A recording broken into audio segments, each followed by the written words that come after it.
Hello there. Today I want to discuss what it takes to equitably assess your students. I have found that when teaching, you keep the end in mind. Your assessment should be given to students before the learning begins. Students should know before the learning begins what their accountability, responsibility, and expectations are for a particular subject.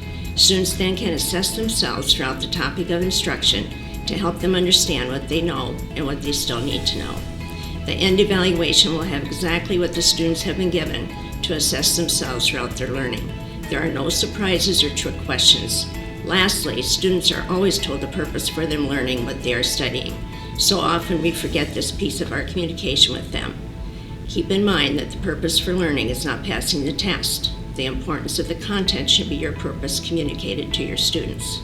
Teachers who assess with equity in mind use multiple methods and approaches to collect assessment data and evaluate student progress, not just standardized tests.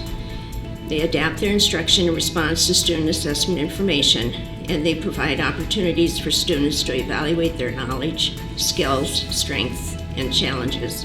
Quality assessments actually inform upcoming instruction, and different methods are used to ensure all students can show what they know. Examples of different methods for assessment include oral, written, performance, observation, checklists, anecdotal records, homework, tasks, quizzes, rating scales, and portfolios. Students in equity-oriented classrooms use self-monitoring techniques to evaluate personal growth. They learn from their errors, and they understand the value and purpose of thinking about thinking, their own metacognition. This way of thinking needs to be modeled and taught. Educators utilizing think or talk aloud, for instance, are great tools when training students to think in this way.